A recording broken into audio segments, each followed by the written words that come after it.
As the sun sets, casting a crimson glow over the horizon, an imposing mansion stands silent and forsaken. Its once grand facade now weathered and covered in ivy, the mansion casts eerie shadows across the overgrown lawn, hinting at the secrets it holds within. In the neglected garden surrounding the mansion, tangled bushes and wilted flowers paint a haunting picture. Moonlight filters through the twisted branches of the trees, casting an ethereal glow upon patches of the eerie landscape, where shadows seem to dance in silent reverie. On the grand front porch of the mansion, once a beacon of opulence, now lies cracked and crumbling under the weight of time. Moonlight casts long shadows across the faded steps, adding to the sense of abandonment that permeates the air. Within the mansion's foyer, the dim light of dusty chandeliers flickers weakly, casting eerie shadows upon the tattered wallpaper. Moonlight filters through broken windows, illuminating cobweb-covered furniture that sits frozen in time, a silent witness to the mansion's descent into decay. In the cavernous ballroom of the mansion, the once glamorous dance floor now rots beneath neglect. Faded tapestries hang from the walls like forgotten memories, while moonlight streams through cracked skylights, casting ghostly patterns upon the abandoned space, as if the echoes of bygone celebrations still linger in the air. Within the mansion's library, the scent of dust hangs heavy in the air, mingling with the musty aroma of aging books. Tattered armchairs sit among shelves of ancient tomes, while moonlight filters through stained glass windows, casting colorful shadows upon the worn carpet that bears the weight of forgotten knowledge. In the dilapidated dining hall of the mansion, a long table lies buried beneath layers of cobwebs and neglect. Overturned chairs litter the floor, while moonlight streams through broken windows, casting an ethereal glow upon the decaying scene, where echoes of feasts long past still resonate in the silent air. Within the mansion's study, dusty bookshelves groan under the weight of forgotten knowledge, while forgotten artifacts gather dust in every corner. Moonlight filters weakly through dusty windows, casting long shadows upon the stacks of papers and abandoned furniture that clutter the room, where the ghosts of scholarly pursuits still linger in the darkness. In a desolate bedroom of the mansion, the once grand bed frame now sags under the weight of time, its faded curtains hanging limply from rusted rods. Moonlight filters weakly through cracked windows, casting eerie shadows upon the peeling walls, where whispers of dreams long forgotten still echo in the silent night. As dawn breaks over this mansion's overgrown backyard, the soft light of morning bathes the decaying structures in an ethereal glow. Mist rises from the damp earth, shrouding the forgotten corners of the estate in a veil of mystery, where the spirits of the past find solace in the dawn of a new day. In the heart of Hollow Creek, an abandoned house sits atop a hill, its windows shattered and its doors hanging off their hinges. The locals whisper tales of a family who disappeared without a trace, leaving behind only the echoes of their screams. But when a group of teenagers decides to spend the night in the house, they quickly realize that the rumors were just the beginning of the horrors that await them. As the group of teenagers gathers outside the house, they dare each other to spend the night inside, eager to prove their bravery. With nervous laughter and shaky hands, they push open the creaking door and step inside, their hearts pounding in their chests. Little do they know they're about to come face to face with the horrors that lie within. As the teenagers explore the house, they feel an oppressive presence weighing down on them, a sense of malevolence that seems to seep from the very walls. They hear whispers in the darkness and catch fleeting glimpses of shadowy figures out of the corners of their eyes. Fear grips them tight as they realize they're not alone in the house. As the night wears on, the teenagers uncover clues about the house's dark past. A family torn apart by tragedy, their spirits trapped within the walls for eternity. They find old photographs and newspaper clippings, piecing together the story of the family's demise. But as they delve deeper, they awaken something sinister that has been lying dormant for years. As the night progresses, the house comes alive with paranormal activity.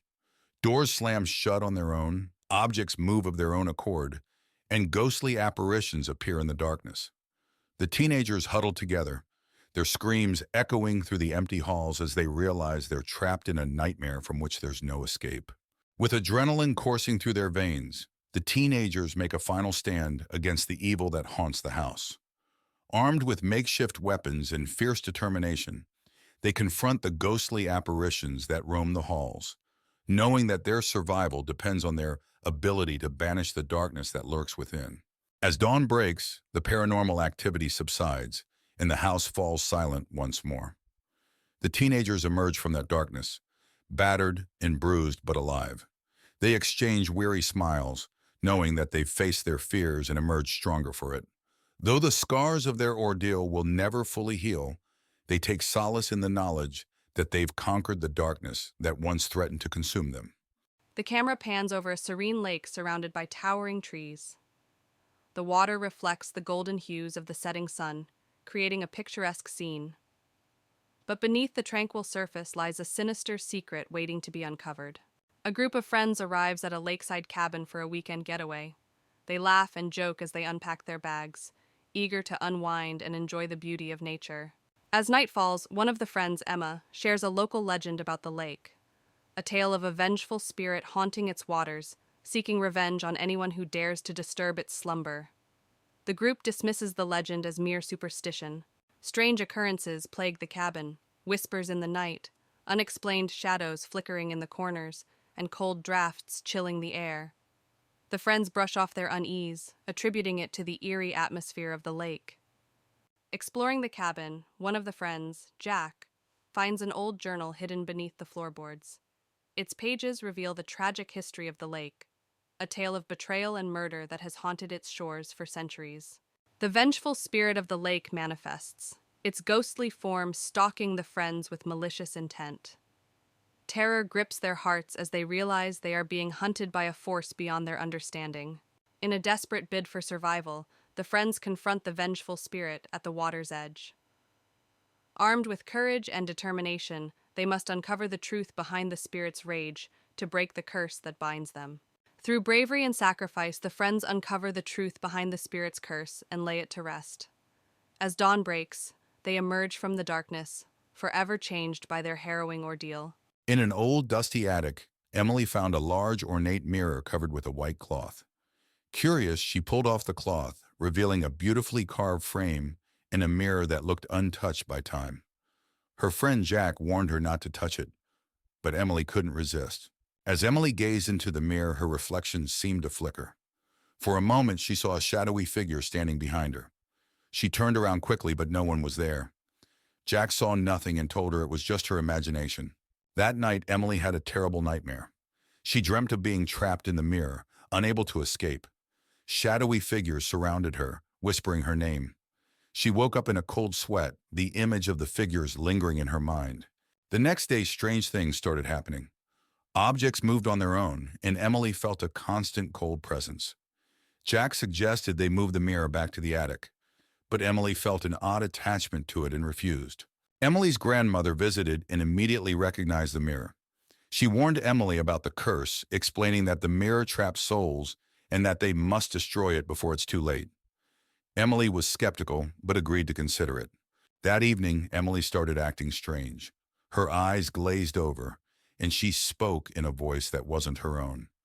Jack realized the mirror was possessing her and tried to snap her out of it, but she attacked him, screaming that they mustn't destroy the mirror. Jack and Emily's grandmother decided to destroy the mirror. They grabbed a hammer and approached it cautiously. The mirror's surface rippled, and shadowy hands reached out, trying to stop them. With a desperate swing, Jack shattered the mirror. As the mirror shattered, a wail echoed through the room, and the shadowy figures dissolved into smoke. Emily collapsed, unconscious but unharmed. The room felt lighter, and the cold presence was gone. Emily woke up, confused but relieved. In the days that followed, Emily recovered and felt grateful to Jack and her grandmother. They disposed of the mirror's remains and made sure to never speak of it again. The house felt peaceful once more. Emily redecorated her room, replacing the mirror with a beautiful painting. Life returned to normal, and the haunting memories faded away. They knew they'd faced something dark, but their bond was stronger than ever. James, a middle-aged man who recently lost his job, receives an unexpected letter. It's an invitation to visit Willow Creek, a small town where his late grandmother owned an old, decrepit house. Intrigued and in need of a change, he decides to visit the house with his wife, Sarah, and their teenage daughter, Emma. "Why have we never heard of this place before?" Sarah asks, reading the letter again. James shrugs. "I guess it was forgotten, just like Grandma." Emma, excited by the idea of an adventure, chimes in, "I can't wait to see what it's like." The family arrives at Willow Creek after a long drive. The town is eerily quiet, with old, abandoned buildings lining the streets. They finally reach the house, which stands at the end of a narrow, overgrown road. The house is large, Gothic, and appears to have been untouched for decades.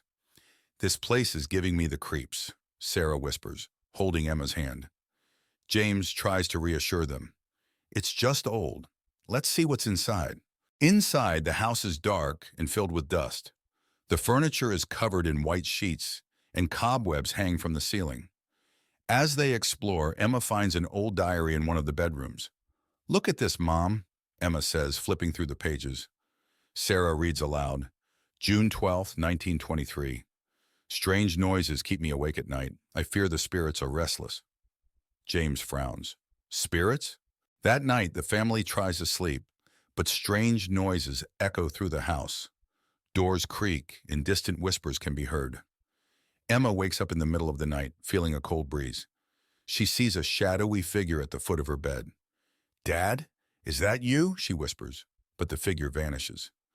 Emma runs to her parents' room, terrified. "Mom, Dad, there's someone in my room!" The next day, the family visits the local library to learn more about the house. They discover that it was built by a wealthy family in the 1800s. But tragedy struck when the entire family mysteriously disappeared. "This place has a dark history," Sarah says, reading an old newspaper article. James nods. "We need to find out what happened." Emma adds, "Maybe the diary has more clues." Back at the house, James finds a hidden door in the basement. Inside, they discover a room filled with old photographs, letters, and strange symbols drawn on the walls. There's also a large locked chest. "These symbols look like some kind of ritual," Sarah says, tracing them with her finger. James tries to open the chest. "We need to find the key." Emma points to a photograph. "Look, that's the family that lived here." That night, the hauntings become more intense. Objects move on their own, and ghostly apparitions appear. Emma is dragged out of bed by an unseen force, and Sarah sees a figure standing at the end of the hallway watching them. "We need to leave now!" Sarah screams, but the doors are locked and won't open. James grabs the diary and starts reading the last entry. "We must complete the ritual to appease the spirits." Desperate, the family gathers in the basement to perform the ritual described in the diary. They light candles and arrange the symbols in a circle. James reads the incantation aloud, while Sarah and Emma hold hands, trembling. As the ritual progresses, the house shakes and the spirits grow more agitated. A blinding light fills the room, and the spirits are drawn into the circle, screaming. "Keep going, James!" Sarah yells over the noise. With a final shout, James completes the incantation and the spirits vanish. The house falls silent. The next morning, the house feels different. The oppressive atmosphere is gone and sunlight streams through the windows. The family packs up their belongings, relieved that the ordeal is over. "We should tell the authorities about this place," Sarah says, looking back at the house. James nods. "Let's make sure no one else has to go through this." They drive away, leaving Willow Creek behind. Back home, life seems to return to normal. But one night, Emma finds the old diary on her bedside table, even though she left it in the house. Her heart races as she opens it, and a cold breeze fills the room. A whispering voice fills the air. "You cannot escape the past." Emma turns to see a shadowy figure standing in the corner, its eyes glowing with malevolence. She screams as the room plunges into darkness. On a chilly autumn evening, 4 college friends, Megan, Brian, Laura, and Kevin, stand before the old decrepit house at the edge of town.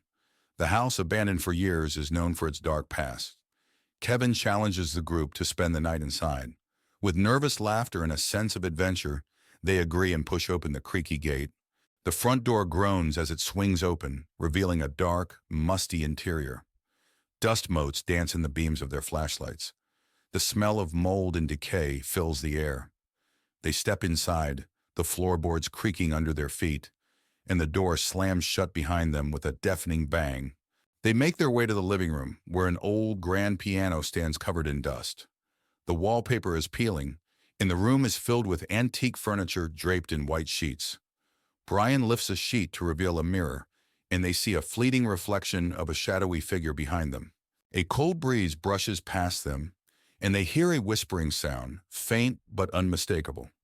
Laura shivers and clutches Brian's arm. They decide to explore further, moving cautiously towards the source of the whispering. In the kitchen, they find old, rusted appliances and broken dishes scattered on the floor. The whispering grows louder, and they see a ghostly figure of a woman in tattered clothes standing by the stove. She disappears as quickly as she appeared, leaving them shaken. They discover a door leading to the basement. Kevin suggests going down, but Megan hesitates. The others convince her, and they descend the creaky stairs, their flashlights barely cutting through the darkness.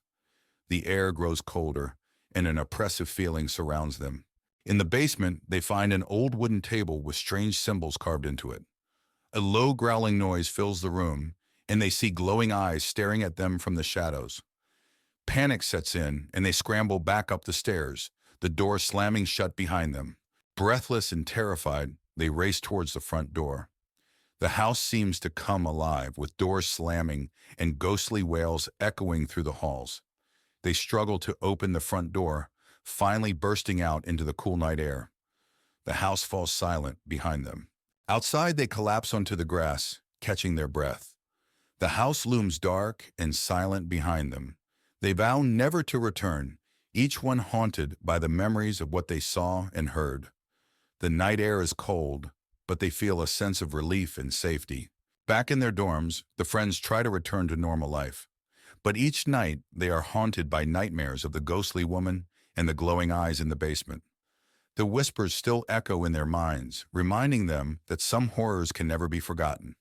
Emma arrived at Hollow Hill, an old mansion inherited from a distant relative she never knew.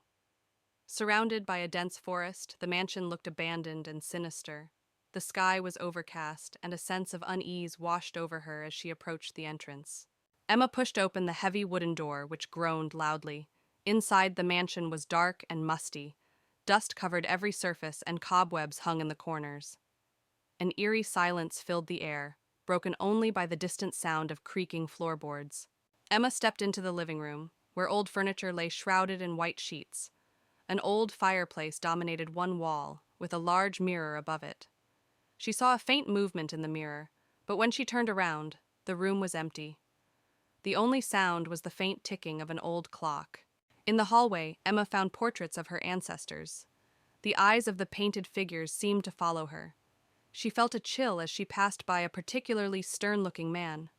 Suddenly, she heard a whisper, but when she turned around, no one was there. Emma discovered the mansion's library, filled with ancient books and old furniture. She found an old leather-bound journal on a desk. As she opened it, she read about dark rituals and mysterious deaths that plagued her family. The air grew colder, and she felt an unseen presence watching her. Emma noticed a hidden door behind a bookshelf. She hesitated, but pushed it open, revealing a narrow staircase leading down. The air was damp and cold. Holding her flashlight, she descended the stairs, the sound of her footsteps echoing in the silence. The basement was cold and damp, with strange symbols painted on the walls. An altar stood in the center, surrounded by melted candles and old, tattered books. As Emma approached the altar, she felt an overwhelming sense of dread. The symbols seemed to glow faintly, and she heard distant, echoing whispers. Emma's flashlight flickered and died, plunging her into darkness. The whispers grew louder, and she felt a cold hand brush against her arm. Panic set in as she fumbled to turn the flashlight back on. When it flickered back on, she saw a ghostly figure standing by the altar, staring at her with hollow eyes.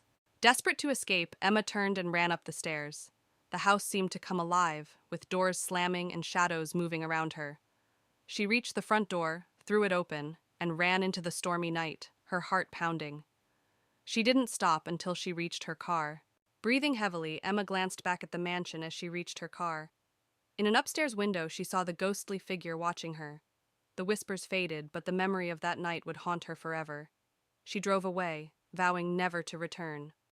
Emma, a young writer in her late 20s, inherits an old mansion called Everwood Manor from her estranged aunt.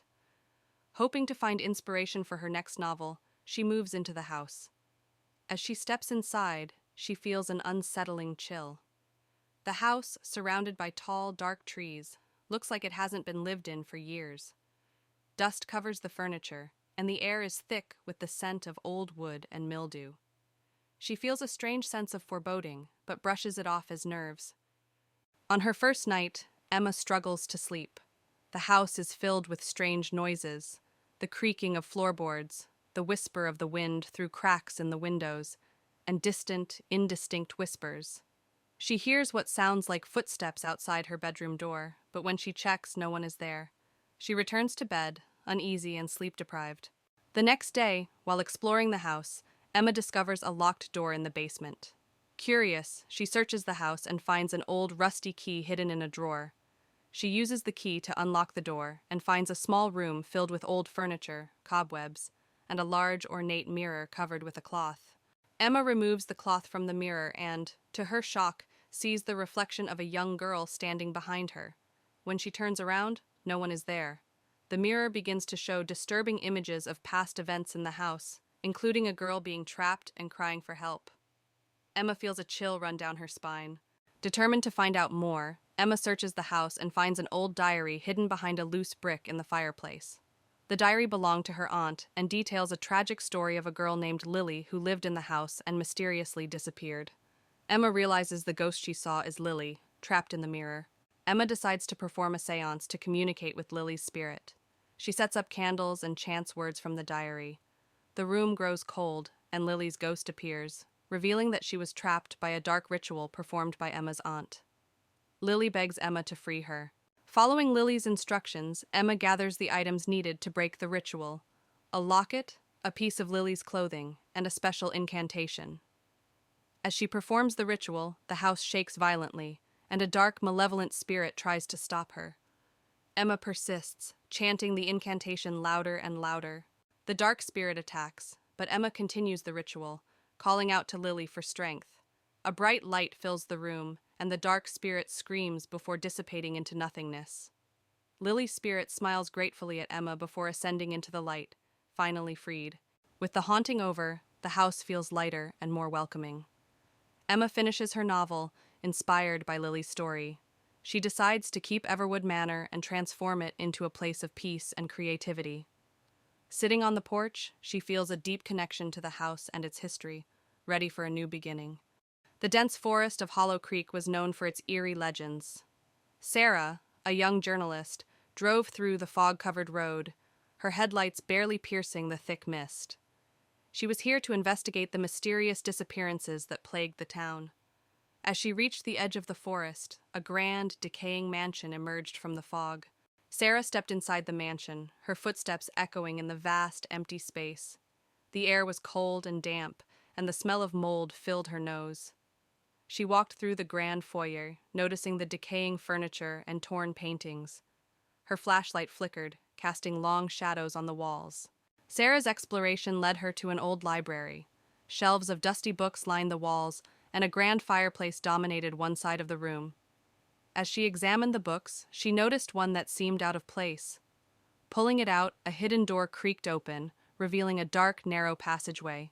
Sarah entered the hidden passage, her flashlight illuminating the narrow, claustrophobic space. The walls were lined with old, faded photographs and strange symbols. As she moved deeper, she felt an overwhelming sense of dread. The passage led to a small, hidden room, filled with old toys and a child's bed. In the hidden room, Sarah felt a sudden chill. She turned to see a ghostly figure of a young girl standing by the bed, her eyes hollow and filled with sorrow. The girl reached out to Sarah, whispering, "Help me." Before Sarah could react, the girl vanished, leaving a small antique locket on the bed.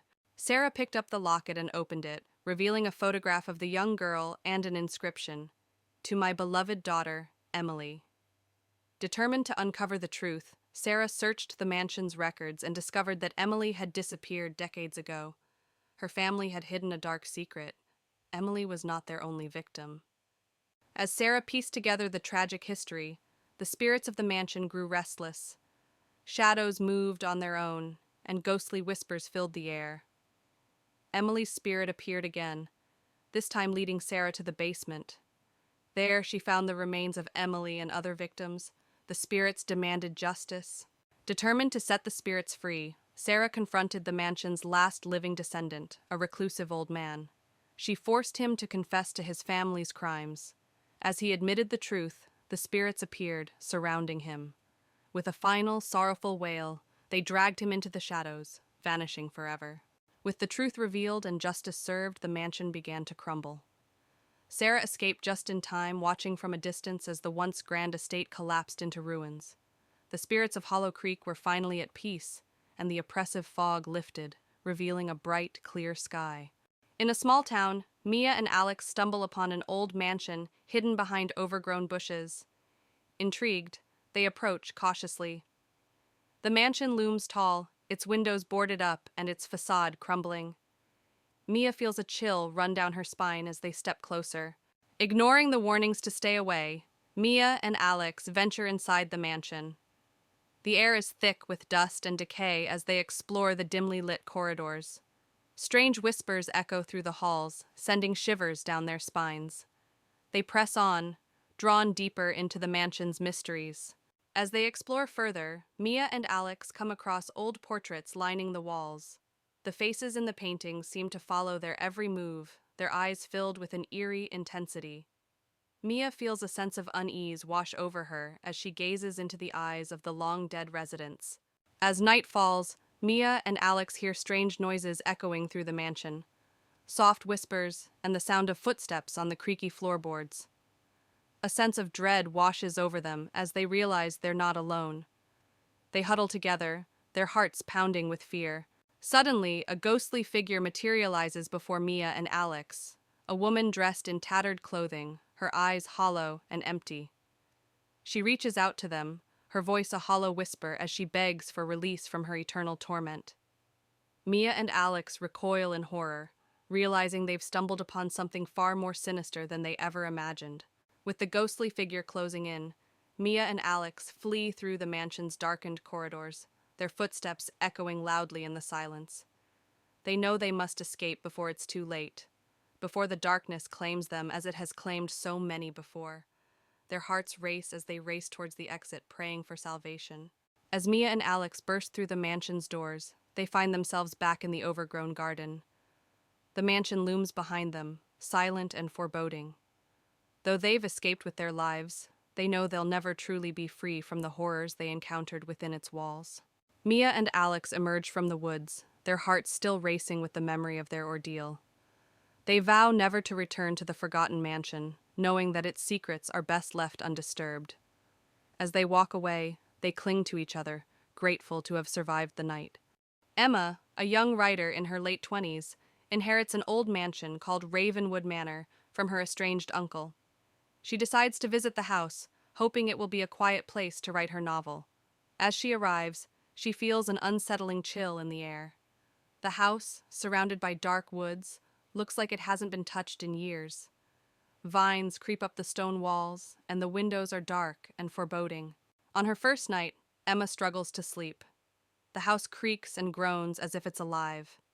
She hears footsteps in the hallway and the faint sound of whispers. When she investigates, she finds nothing but darkness and silence. She returns to bed, feeling uneasy. The next day, while exploring the house, Emma discovers a locked door in the basement. Curious, she searches the house and finds an old, rusty key hidden in a drawer. She uses the key to unlock the door and finds a small room filled with old furniture, cobwebs, and a large, ornate mirror covered with a cloth. Emma removes the cloth from the mirror and, to her shock, sees the reflection of a young girl standing behind her. When she turns around, no one is there. The mirror begins to show disturbing images of past events in the house, including a girl being trapped and crying for help. Emma feels a chill run down her spine. Determined to find out more, Emma searches the house and finds an old diary hidden behind a loose brick in the fireplace. The diary belonged to her uncle and details a tragic story of a girl named Lily who lived in the house and mysteriously disappeared. Emma realizes the ghost she saw is Lily, trapped in the mirror. Emma decides to perform a seance to communicate with Lily's spirit. She sets up candles and chants words from the diary. The room grows cold and Lily's ghost appears, revealing that she was trapped by a dark ritual performed by Emma's uncle. Lily begs Emma to free her. Following Lily's instructions, Emma gathers the items needed to break the ritual: a locket, a piece of Lily's clothing, and a special incantation. As she performs the ritual, the house shakes violently, and a dark, malevolent spirit tries to stop her. Emma persists, chanting the incantation louder and louder. The dark spirit attacks, but Emma continues the ritual, calling out to Lily for strength. A bright light fills the room, and the dark spirit screams before dissipating into nothingness.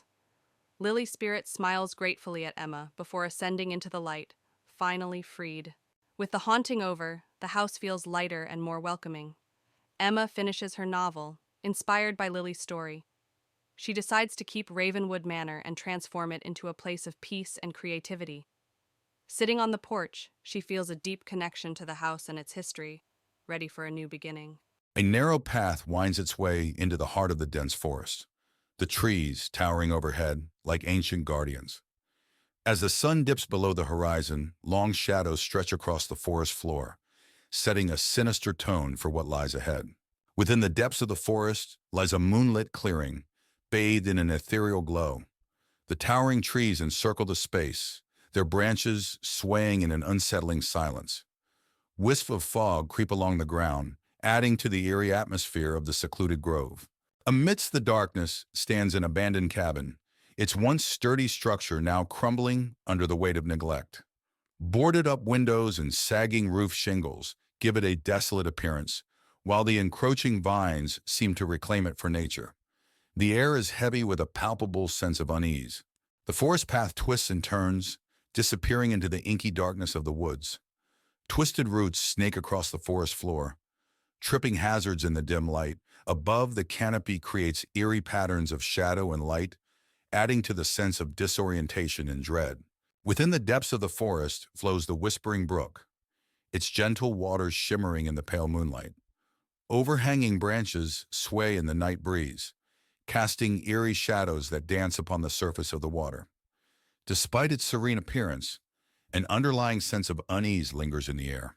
Deep within the forest lies a forgotten graveyard, its weathered tombstones bearing silent witness to the passage of time. Wisps of mist cling to the ground, shrouding the graves in an otherworldly haze. The air is thick with the weight of forgotten souls, their presence palpable in the stillness of the night. A decaying bridge stretches across a gaping chasm, its once sturdy structure now a maze of rusted metal and rotting wood. The sound of creaking echoes through the night as the bridge sways precariously in the breeze. Moonlight filters through the gaps, casting unsettling shadows upon the turbulent waters below. A grove of twisted trees stands in the heart of the forest, their gnarled branches reaching out like skeletal fingers. Wisps of fog weave between the trunks, and the air is thick with an oppressive silence. In the depths of the forest stands a forsaken well, its stone walls weathered by time and neglect. Moss and ivy cling. In the heart of a small rural town sits Willow Lake, shrouded in mist and surrounded by dense woods. The lake's surface reflects the moonlight, casting an eerie glow across the water. Nearby, an old abandoned cabin stands hidden among the trees, its windows boarded up and its walls covered in ivy. A group of adventurous teenagers, Tom, Sarah, Emma, and Alex, gather at the edge of Willow Lake, exchanging nervous glances. They've heard rumors of strange occurrences at the abandoned cabin and decide to spend the night there as a dare. With a mix of excitement and apprehension, they approach the cabin. The group reaches the cabin and cautiously pushes open the creaky door. Inside, the air is musty, and dust dances in the beams of their flashlights. Cobwebs adorn the corners, and the floorboards creak under their weight as they step further into the darkness. As they explore deeper into the cabin, they encounter decaying furniture and peeling wallpaper. Strange symbols are etched into the walls, and the temperature drops noticeably.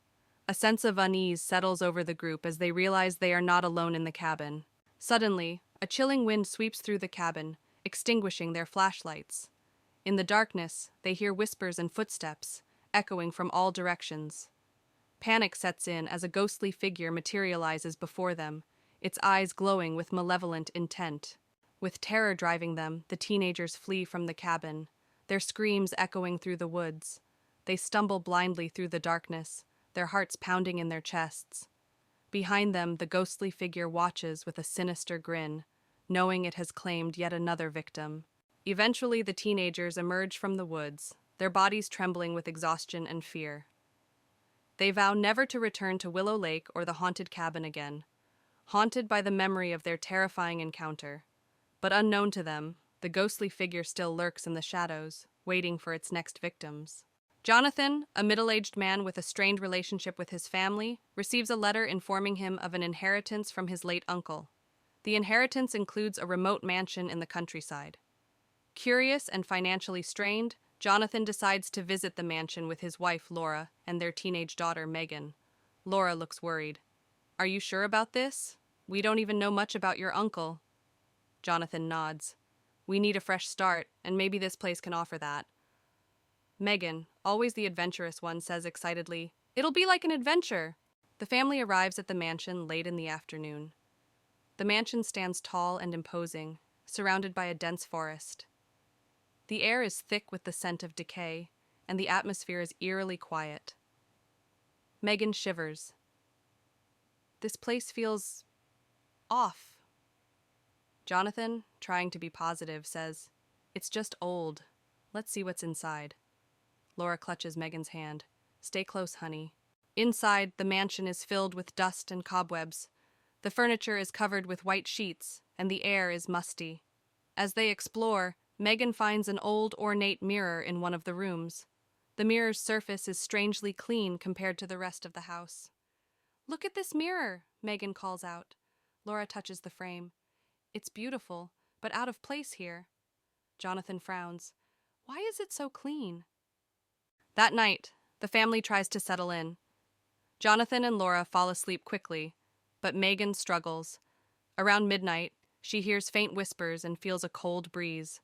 The mirror in her room begins to fog up, revealing words written from the inside. "Help us," it reads. Terrified, Megan runs to her parents' room. "Mom, Dad, there's something in the mirror."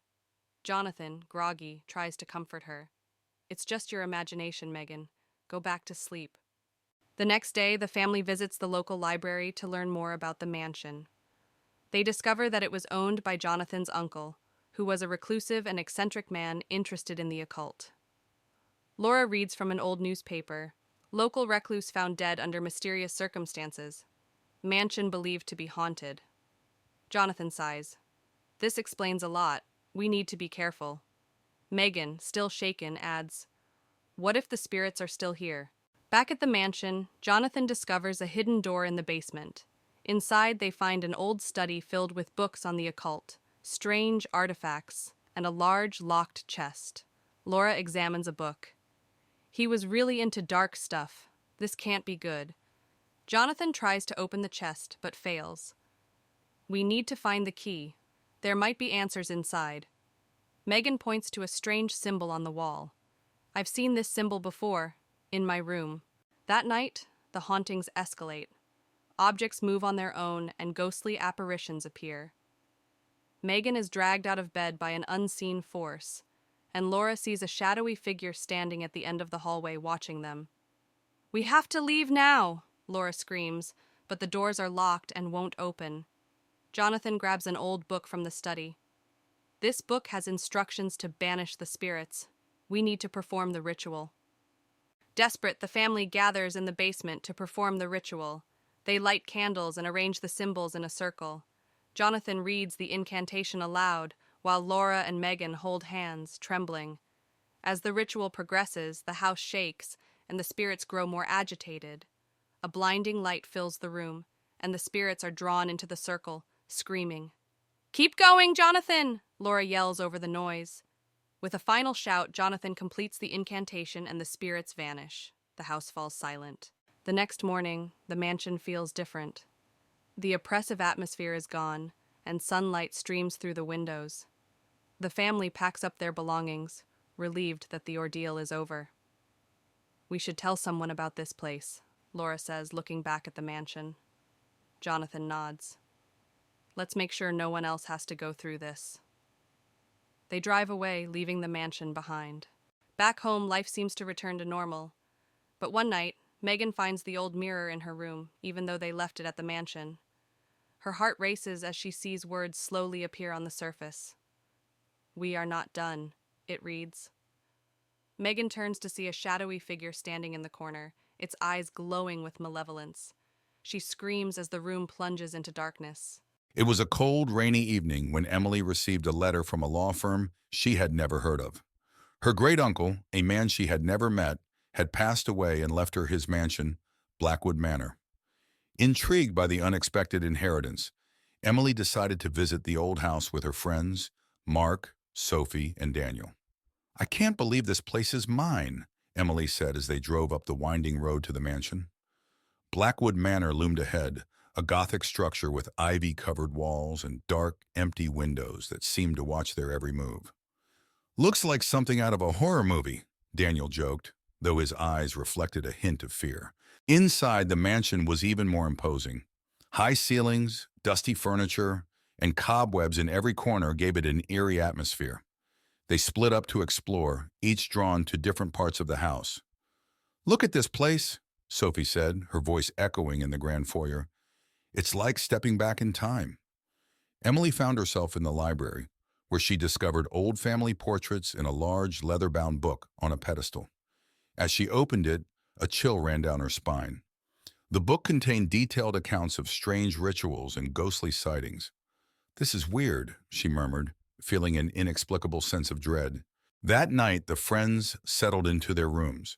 The wind howled outside, and the mansion creaked with every gust. Emily couldn't shake the feeling of being watched. As she tried to sleep, she heard whispers and footsteps in the hallway. "Who's there?" she called out, but received no answer. Suddenly, a figure appeared at the foot of her bed. Emily screamed, waking everyone up. When they rushed into her room, the figure was gone. "It was right there," Emily insisted, trembling. "It was just a bad dream," Mark said, trying to comfort her, but his voice lacked conviction. The next day, they decided to explore the basement, hoping to uncover the source of the strange occurrences. The basement was dark and musty, filled with old furniture and boxes. In the far corner, they found a hidden door. "This place just gets creepier," Daniel said as they pried the door open. Inside was a small room filled with bizarre artifacts, jars with strange contents, ancient symbols carved into the walls, and a large, dusty mirror. "What the hell is all this?" Sophie asked, her voice shaking. "It looks like some kind of ritual room," Emily said, her unease growing. Emily felt drawn to the mirror. As she wiped away the dust, she saw not just her reflection, but another face behind her. An old woman with hollow eyes and a sinister smile. "Emily, step away from the mirror," Mark said, pulling her back. The reflection changed, showing horrific scenes of past inhabitants suffering. The room grew colder and the sense of dread intensified. "We need to get out of here," Daniel said urgently. But the door slammed shut, trapping them inside. The symbols on the walls began to glow, and the ghostly face in the mirror started to chant. Trapped in the basement, the friends tried to find a way out. The ghostly presence grew stronger, manifesting in front of them. The old woman from the mirror appeared, her eyes filled with malice. "You shouldn't have come here," she hissed. "This house is cursed." Objects began to fly around the room, and the friends huddled together, trying to protect themselves. Emily remembered the book she found in the library. "We need to perform a ritual to banish her," she shouted over the chaos. Emily and the others rushed back to the library to retrieve the book.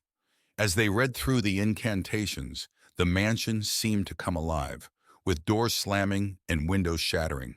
"Hurry, Emily," Sophie urged. Emily recited the ritual, and the ghostly figure screamed in rage. The house shook violently, and the friends struggled to keep their balance. "By the power of light, we banish you," Emily shouted. A blinding light filled the room, and the ghost's scream reached a deafening pitch before she vanished, leaving the house silent once more. The mansion was eerily quiet after the ghost was banished. The friends cautiously explored, ensuring the spirit was truly gone. The oppressive atmosphere had lifted, and the house seemed almost peaceful. "We did it," Daniel said, relieved. "But what now?" Sophie asked. "This place still feels wrong." "We should leave," Emily decided. "This house needs to be left alone." They packed their things and left Blackwood Manor, vowing to never return. As they drove away, Emily glanced back one last time. The mansion stood silently, its dark history buried once more. Back in their town, life slowly returned to normal. The friends tried to move on, but the memories of Blackwood Manor lingered. Emily kept the book hidden away, a reminder of the horrors they faced. One night, Emily heard a familiar whispering. She turned to see the old woman from the mirror standing at the foot of her bed. "Did you really think it was over?" the ghost whispered, her voice dripping with malice. Emily screamed, and the room went dark. The nightmare was far from over. Julia and her husband, Mark, move into an old Victorian house in a small town. The house is beautiful, but has been vacant for years. As they unpack, Julia finds an old dusty mirror in the attic. She decides to clean it and hang it in their bedroom. That night, Julia wakes up to strange sounds, whispering and soft footsteps. She dismisses it as the house settling.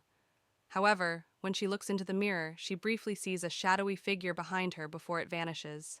Disturbed by the experience, Julia visits the local library to research the house's history. She learns that a woman named Elizabeth lived there a century ago and mysteriously disappeared. Locals believe her spirit haunts the house. Julia becomes convinced that the mirror is connected to Elizabeth. That night, she sees Elizabeth's ghost in the mirror again. This time, the ghost seems to be trying to communicate, mouthing the words, "Help me." Julia tells Mark about her experiences. Skeptical but wanting to support her, Mark suggests they consult a paranormal expert. The expert tells them that Elizabeth's spirit is trapped and needs help to find peace. The expert instructs them to perform a ritual to release Elizabeth's spirit. They set up candles and the mirror in the living room. Julia reads a passage provided by the expert. The room grows cold, and Elizabeth's spirit appears. Elizabeth's spirit reveals that she was murdered by her jealous husband and her body hidden in the basement. Julia and Mark are horrified but determined to give Elizabeth justice. They find her remains in the basement, just as she described. They call the police, who properly lay Elizabeth's remains to rest. Afterward, the house feels lighter and the strange occurrences stop. Julia looks at the mirror one last time and sees Elizabeth smiling peacefully before fading away. Months later, Julia and Mark have settled into their now peaceful home. They keep the mirror as a reminder of Elizabeth and the mystery they solved together. Life returns to normal, but they never forget the ghostly presence that once haunted their home. Evelyn, Mark, Lisa, and John arrived at Crescent Grove, a forgotten village nestled deep in the forest. The sun was setting, casting eerie shadows on the abandoned buildings. The village was said to be haunted, and the four friends had come to investigate the rumors. "This place gives me the creeps," Lisa whispered, clutching Mark's arm. "Don't worry, it's just for one night," Mark reassured her. Evelyn led the group, her curiosity piqued by the mystery. "Let's find a place to set up camp." John the skeptic laughed. "Ghosts aren't real, you'll see." They found an old inn at the center of the village and decided to make it their base for the night. The building was dusty and filled with cobwebs. As they set up their sleeping bags in the main hall, strange noises echoed through the empty corridors. "Did you hear that?" Lisa asked, her voice trembling. "It's just the wind," John replied, though he didn't sound convinced. Evelyn found an old diary on a shelf. "This might tell us what happened here," she said, opening it. As Evelyn read from the diary, the friends learned about the village's dark past. The villagers had practiced forbidden rituals, summoning a malevolent spirit that eventually destroyed them. "This is creepy," Mark said, glancing around nervously. "We should leave," Lisa urged, fear in her eyes. "We need to stay and finish this," Evelyn insisted. "We have to find out if the spirit is still here." Suddenly the air grew cold and the lights flickered. A shadowy figure appeared at the end of the hall, its eyes glowing with a sinister red light. The friends froze in terror.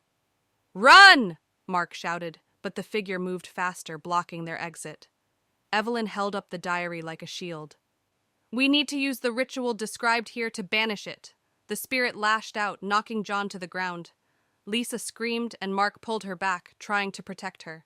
With trembling hands, Evelyn and Mark gathered the materials needed for the ritual described in the diary. Lisa and John tried to hold the spirit at bay, their fear palpable.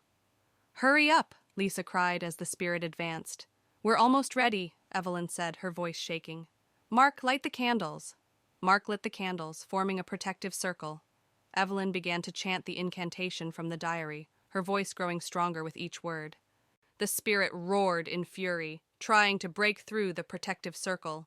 Evelyn continued to chant, her voice now steady and commanding. The air crackled with energy as the spirit's form began to waver. Keep going, Mark urged, holding Lisa close. John, recovering from the spirit's attack, joined in the chant. The spirit let out a deafening scream as it was forced back. With one final word, Evelyn completed the ritual. The spirit dissolved into the air, leaving a deafening silence behind. The friends collapsed to the floor, exhausted but relieved.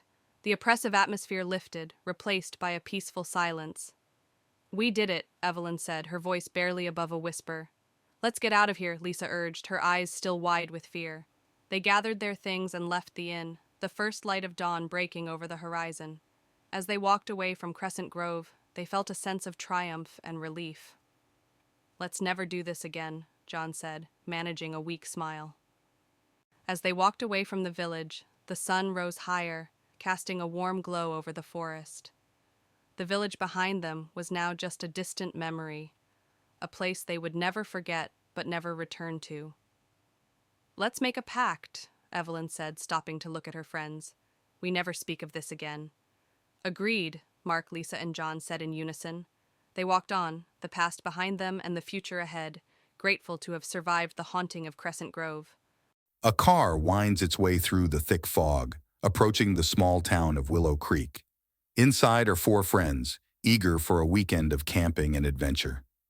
As they reach the outskirts of town, they pass an old abandoned mansion shrouded in mist. A sense of unease settles over them, but they push it aside, eager to reach their destination. The friends arrive at their campsite by Willow Creek, surrounded by towering trees and the gentle babble of the water. They set up their tents and gather around a crackling fire, swapping stories and roasting marshmallows. But as darkness falls, the woods seem to come alive with strange sounds, and a feeling of being watched settles over the group. As they explore the woods, the friends stumble upon an old, dilapidated cabin hidden among the trees. Intrigued, they cautiously approach, the air thick with a sense of foreboding. Inside, they find decaying furniture and strange symbols carved into the walls. Suddenly, they hear a noise from the darkness, a low, guttural growl that freezes them in their tracks. Driven by curiosity, the friends decide to investigate the abandoned mansion they passed earlier. As they approach, they're struck by its imposing presence, the windows boarded up, the walls covered in ivy. They push open the creaking door and step inside, the air heavy with the weight of forgotten memories. Inside the mansion, the friends are overcome by a sense of dread. Shadows dance in the corners of their vision, and cold spots chill them to the bone. They hear whispers in the darkness, urging them to leave, but they press on, determined to uncover the secrets hidden within the mansion's walls. As they delve deeper into the mansion, the friends encounter increasingly sinister phenomena. Objects move on their own, disembodied voices echo through the halls, and ghostly apparitions materialize before their eyes. Fear grips them, threatening to tear apart their sanity as they struggle to make sense of the horrors unfolding around them. With the mansion's malevolent presence closing in around them, the friends make a desperate bid for escape. They run through the twisting corridors, pursued by unseen forces that threaten to consume them whole. As they burst through the front door, gasping for breath, they realize they've escaped with their lives. But the horrors they've witnessed will haunt them forever. Lucy and her husband, Mark, move into an old Victorian-style house they bought at a bargain price. The house is large and filled with antique furniture. As they unpack, Lucy finds a covered portrait in the attic. She pulls off the cloth, revealing a beautiful woman with haunting eyes. She decides to hang it in the living room. That night, Lucy wakes up to strange noises, soft whispers and the sound of footsteps. She dismisses it as the house settling. When she looks at the portrait, the eyes seem to follow her. She feels a chill but convinces herself it's just her imagination. The next day, Lucy hears whispers coming from the living room. She finds Mark staring at the portrait, mesmerized. When she touches his shoulder, he snaps out of it, claiming he heard the woman in the portrait whispering his name. Lucy starts to feel uneasy about the painting. Determined to understand the painting's origins, Lucy visits the local library. She discovers that the woman in the portrait is Isabella, a former owner of the house who disappeared under mysterious circumstances. It's rumored that her spirit haunts the house. That night, the whispers grow louder, and Lucy sees a shadowy figure moving through the house. The air grows cold, and the portrait seems to come alive, the woman's expression changing to one of anger. Lucy feels a strong, malevolent presence. Lucy and Mark contact a paranormal investigator.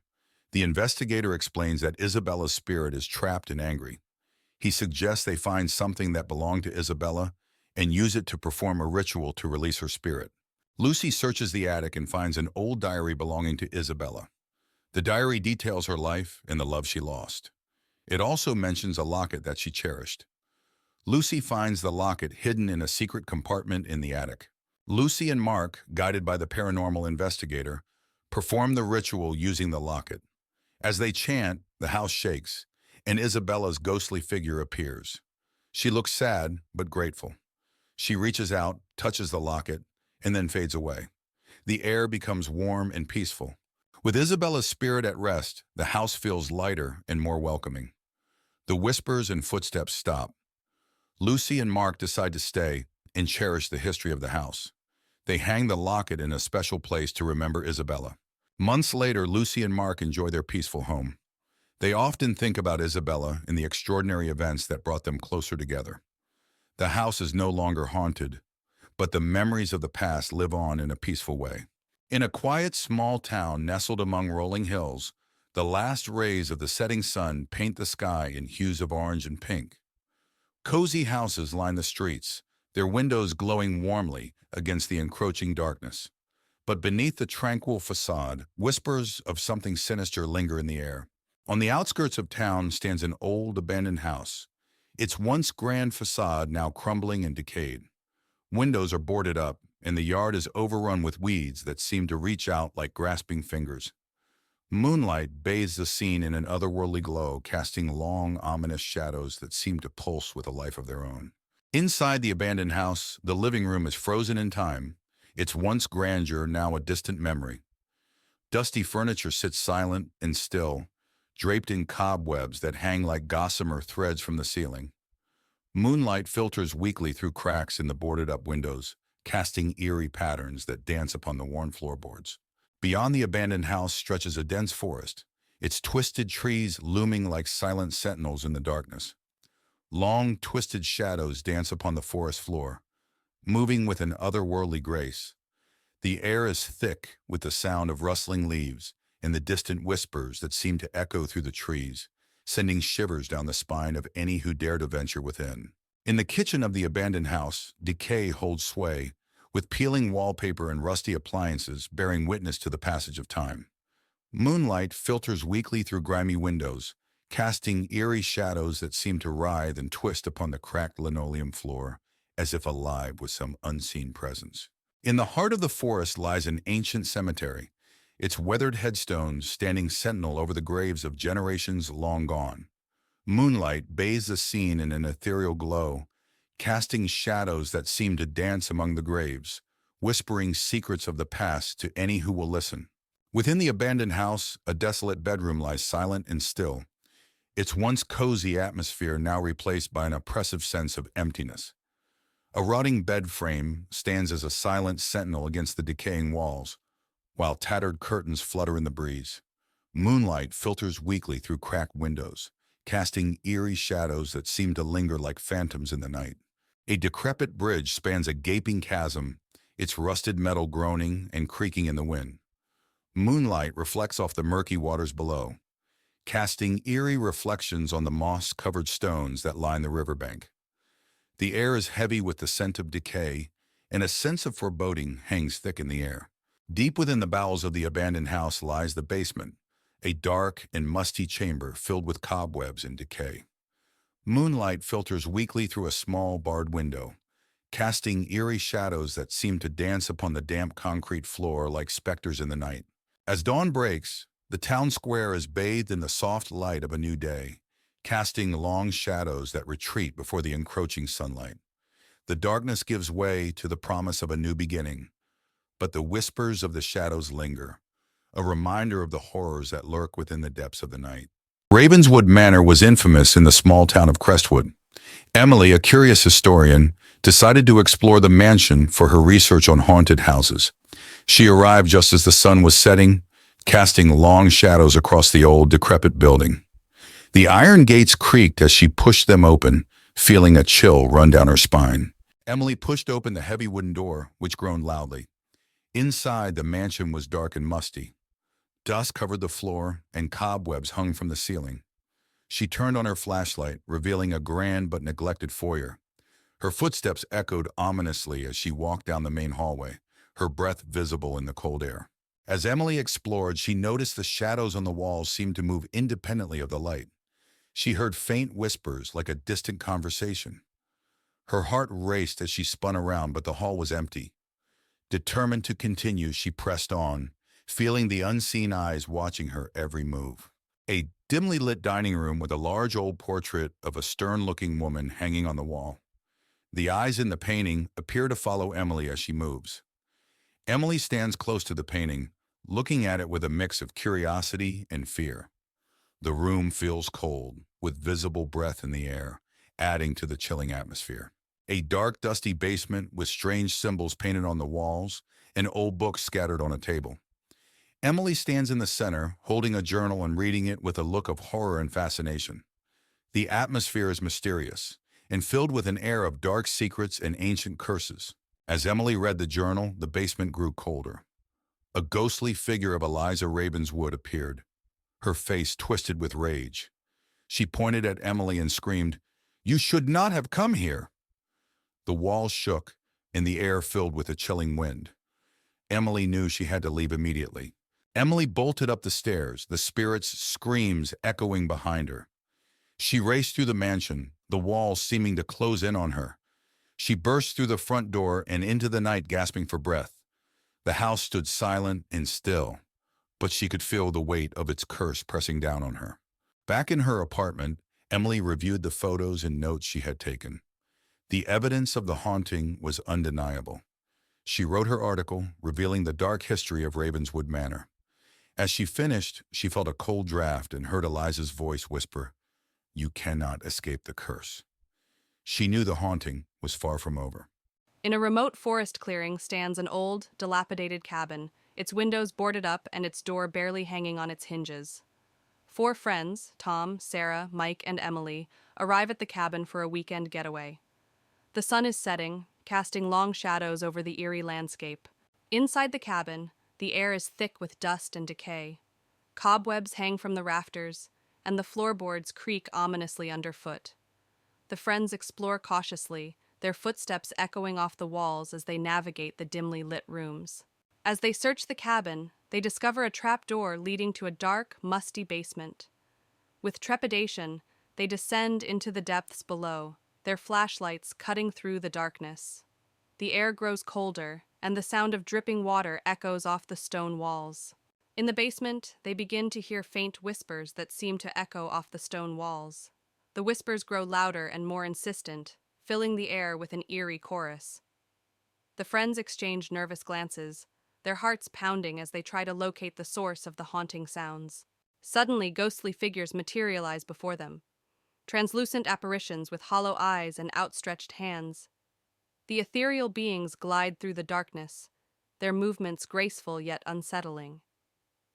The friends watch in horror as the spirits draw closer, their presence filling the basement with a chilling aura. With adrenaline driving them, the friends turn and flee from the basement, their hearts pounding with terror. They scramble up the stairs, their footsteps echoing off the walls as they race for the safety of the cabin above. Behind them, the ghostly spirits follow, their unearthly wails growing fainter as the friends struggle to escape. Exhausted and trembling, the friends burst through the door of the cabin, their minds reeling from the horrors they've witnessed. They collapse on the floor, their bodies shaking with adrenaline and fear. Outside, the moon casts an eerie glow over the forest, as if mourning the events that have unfolded. Lena, Mark, and Sarah arrived at Ravenwood House, an old, decrepit mansion that had been abandoned for years. The house stood at the end of a lonely road, surrounded by thick, twisted trees. They were there to investigate the rumored hauntings for their paranormal blog. "This place is giving me chills already," Sarah whispered, hugging her coat tighter. "Perfect for our blog," Mark replied, setting up his camera. "Let's capture some real scares." Lena pushed open the heavy wooden door, which creaked loudly. "Let's go in and set up. The sooner we start, the sooner we can leave." Inside, the house was dark and filled with the smell of mold and dust. Cobwebs hung from the ceiling, and old furniture was scattered about. As they explored, they found old portraits on the walls, books with yellowed pages, and broken trinkets. "Look at this," Mark said, picking up a dusty photograph of a family. "They must have lived here a long time ago." Lena shivered. "It feels like they're still watching us." Sarah glanced nervously at the dark corners. "Let's just get the footage and get out of here." Lena found an old leather-bound journal on a table covered in dust. She opened it carefully and started reading aloud. The journal belonged to the house's previous owner, detailing strange occurrences and sightings of a ghostly figure. "Listen to this," Lena said, her voice trembling. "The owner saw a woman in white every night standing by the window." Sarah hugged herself. "That's creepy. What happened to them?" Lena turned the pages. "It just stops. No explanation." Mark filmed Lena reading. "This is exactly what we need. Keep going." As they continued exploring, the temperature in the room suddenly dropped. They saw a figure in a white dress standing at the end of the hallway. The figure's face was obscured by shadows, but they could feel its eyes on them. "Do you see that?" Mark whispered, his camera shaking. "Yes," Sarah replied, her voice barely audible. "Let's get out of here." The figure started moving towards them. They ran, slamming a door behind them. "We have to leave," Sarah insisted, her eyes wide with fear. "Not yet," Lena said, determined. "We need to find out what's really happening here." Lena found another entry in the journal that described a ritual to banish the spirit. They needed to gather candles, salt, and a mirror. The tension was palpable as they worked quickly, knowing the spirit could return any moment. "Are you sure this will work?" Mark asked, placing candles around the room. "It has to," Lena replied, pouring salt in a circle. "We don't have any other choice." Sarah held the mirror, her hands shaking. "Just hurry." As they began the ritual, the spirit returned, more menacing than before. It howled and thrashed against the barrier created by the salt circle. Lena chanted the incantation from the journal, her voice growing stronger with each word. "Keep it away from us!" Sarah shouted, clutching the mirror tightly. "We're almost there!" Lena yelled, her focus unbroken. The spirit's form began to waver and dissolve as the ritual reached its climax. With a final, desperate scream, it vanished into thin air. They collapsed to the floor, exhausted but relieved.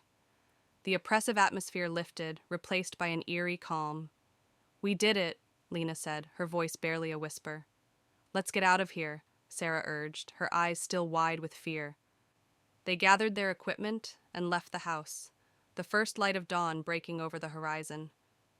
As they walked away, they felt a sense of triumph and relief. "Let's never do this again," Mark said, managing a weak smile. As they walked away from the house, the sun rose higher, casting a warm glow over the landscape.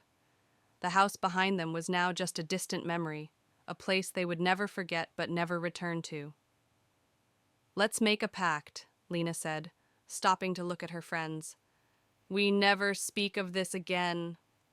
"Agreed," Mark and Sarah said in unison. They walked on, leaving the haunted Ravenwood house behind, grateful to have survived their night of terror. In the heart of a dense forest stood an old, forgotten asylum. It had been abandoned for decades, its history buried under layers of dust and overgrown vines. The locals believed it was cursed, and no one dared to go near it. However, a group of 4 friends, Jake, Lisa, Ben, and Sarah, decided to explore it after hearing the eerie tales. Are we really doing this? When Lisa asked, her voice trembling with excitement and fear. Of course, Jake replied, leading the way. It's just an old building. As they approached the asylum, the air grew colder, and an unsettling silence surrounded them. Inside, the asylum was even more ominous. The walls were lined with peeling paint, and the floor was covered in debris. The air was thick with the smell of mold and decay. This place gives me the creeps, Ben said, his flashlight illuminating the dark corridors. Just stick together, Jake said, trying to sound brave. We'll be fine. As they moved deeper into the asylum, they heard faint whispers and distant footsteps, though they were the only ones there. Or so they thought. While exploring a particularly dark hallway, Lisa suddenly screamed. Did you see that? She pointed towards a shadowy figure that disappeared around the corner. What did you see? Jake asked, rushing to her side. A person, or something that looked like one, Lisa replied, shaking. Let's check it out, Ben suggested, though his voice was shaky. They cautiously followed, but the figure was gone. Instead, they found an old, rusted wheelchair with fresh scratch marks on the floor. In one of the rooms, they found old patient records and disturbing photos. The files detailed horrific experiments conducted on the patients. This is sick, Sarah said, flipping through the documents. No wonder this place is abandoned. Suddenly, the door slammed shut behind them. The friends rushed to open it, but it was stuck. The room grew colder, and they heard a low, guttural growl. We need to get out of here, Jake said, panic setting in. They managed to pry the door open and fled down the corridor. The whispers grew louder, and they could feel a presence following them. Sarah looked back and saw shadowy figures closing in. Run! She screamed. They raced through the maze-like hallways, trying to find an exit. The spirits of the asylum's past residents seemed to be everywhere, their wails echoing through the walls. We're not alone, Ben panted, fear evident in his voice. The group stumbled upon a chapel within the asylum, its stained glass windows cracked but still intact. The room had an eerie calmness, and the spirits seemed to avoid it. Maybe we can hide here, Lisa suggested, her voice trembling. They barricaded the doors and huddled together, trying to catch their breath. As they sat in the dim light of their flashlights, they noticed a hidden door behind the altar. Should we check it out? Jake asked. We don't have a choice, Ben replied. They opened the hidden door and found a narrow staircase leading down to a secret basement. The air grew colder as they descended. The basement was filled with old medical equipment and cages.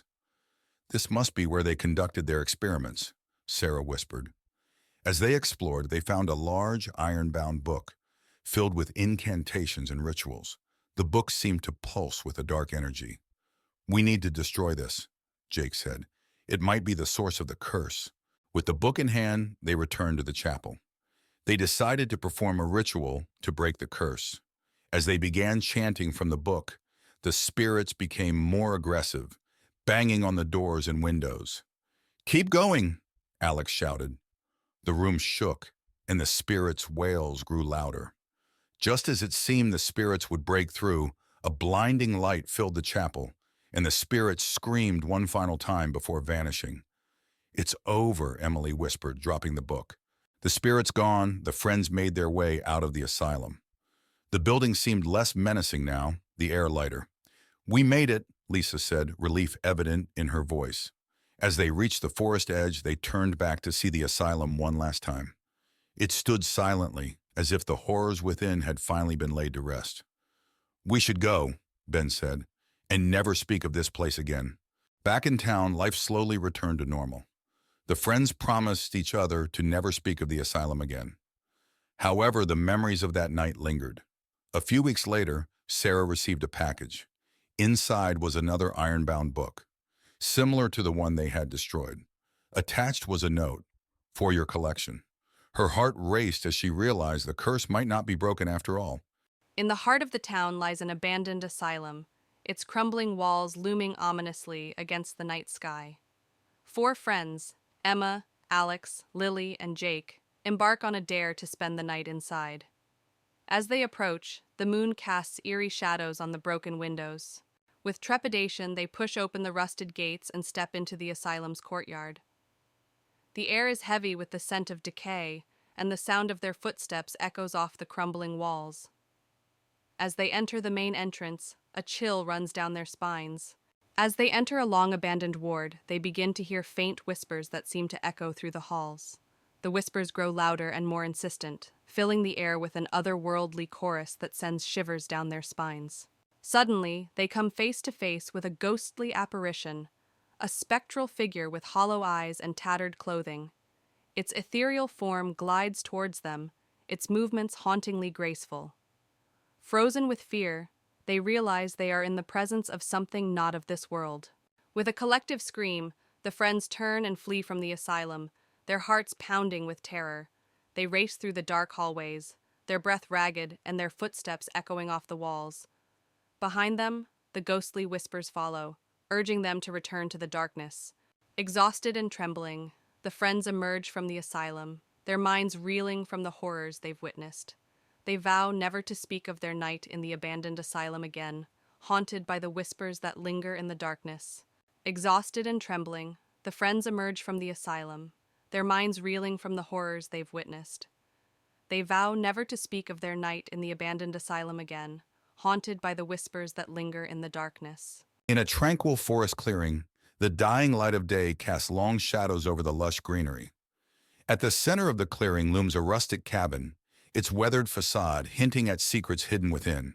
Inside the cabin, the living room is shrouded in darkness, illuminated only by the feeble glow of a single lamp. Faded wallpaper peels from the walls, and worn-out furniture sits silent and still. Dust dances in the air, stirred by an unseen presence that lingers in the shadows. Outside, the forest clearing is bathed in the ethereal glow of moonlight, casting a haunting pall over the landscape. Ominous clouds gather overhead, and the trees sway in the wind, their branches casting eerie shadows that seem to dance in the darkness. In the kitchen, neglect hangs heavy in the air, with peeling paint and cobwebs clinging to every surface. Moonlight filters through grimy windows, casting twisted shadows that seem to writhe and twist upon the dusty countertops and rusted appliances. Along a winding forest path, darkness reigns supreme, with gnarled trees looming overhead like silent sentinels. The path disappears into the blackness, its destination unknown and foreboding, daring any who venture forth to tread carefully. In the bedroom, the air is musty and thick with the scent of decay. A creaky bed sits silent and still, its threadbare curtains fluttering in the breeze. Moonlight filters through cracks in the walls, casting eerie patterns that dance upon the worn floorboards like specters in the night. As night falls, a raging storm descends upon the forest clearing, with lightning illuminating the sky in blinding flashes and thunder rumbling like the roar of a distant beast. The wind howls through the trees, whipping up leaves and debris in a frenzied dance of chaos and despair. Deep within the bowels of the cabin lies the basement, a dark and foreboding chamber filled with crumbling walls and rusty pipes. Moonlight filters weakly through a small window, casting a feeble glow over the mold-covered floor, illuminating the dank and musty air with its eerie light. As dawn breaks, the forest clearing is bathed in the soft light of a new day, with birds chirping and dew glistening on the leaves like scattered diamonds.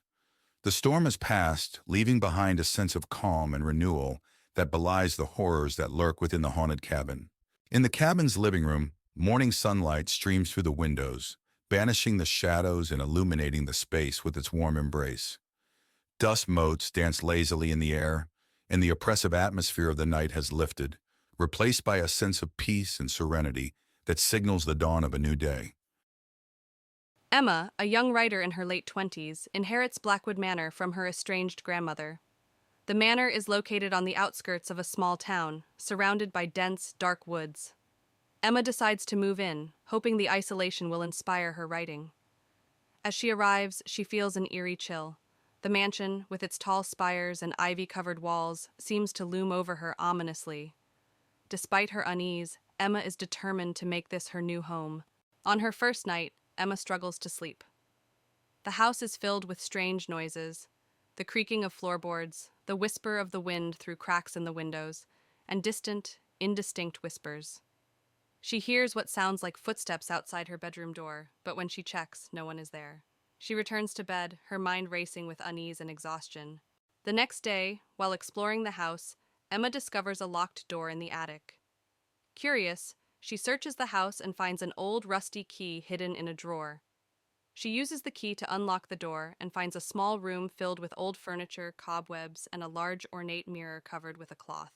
Emma removes the cloth from the mirror and, to her shock, sees the reflection of a young girl standing behind her. When she turns around, no one is there. The mirror begins to show disturbing images of past events in the house, including a girl being trapped and crying for help. Emma feels a chill run down her spine. Determined to find out more, Emma searches the house and finds an old diary hidden behind a loose brick in the fireplace. The diary belonged to her grandmother and details a tragic story of a girl named Lily who lived in the house and mysteriously disappeared. Emma realizes the ghost she saw is Lily, trapped in the mirror. Emma decides to perform a seance to communicate with Lily's spirit. She sets up candles and chants words from the diary. The room grows cold, and Lily's ghost appears, revealing that she was trapped by a dark ritual performed by Emma's grandmother. Lily begs Emma to free her. Following Lily's instructions, Emma gathers the items needed to break the ritual: a locket, a piece of Lily's clothing, and a special incantation. As she performs the ritual, the house shakes violently, and a dark, malevolent spirit tries to stop her. Emma persists, chanting the incantation louder and louder. The dark spirit attacks, but Emma continues the ritual, calling out to Lily for strength. A bright light fills the room, and the dark spirit screams before dissipating into nothingness. Lily's spirit smiles gratefully at Emma before ascending into the light, finally freed. With the haunting over, the house feels lighter and more welcoming. Emma finishes her novel, inspired by Lily's story. She decides to keep Blackwood Manor and transform it into a place of peace and creativity. Sitting on the porch, she feels a deep connection to the house and its history, ready for a new beginning.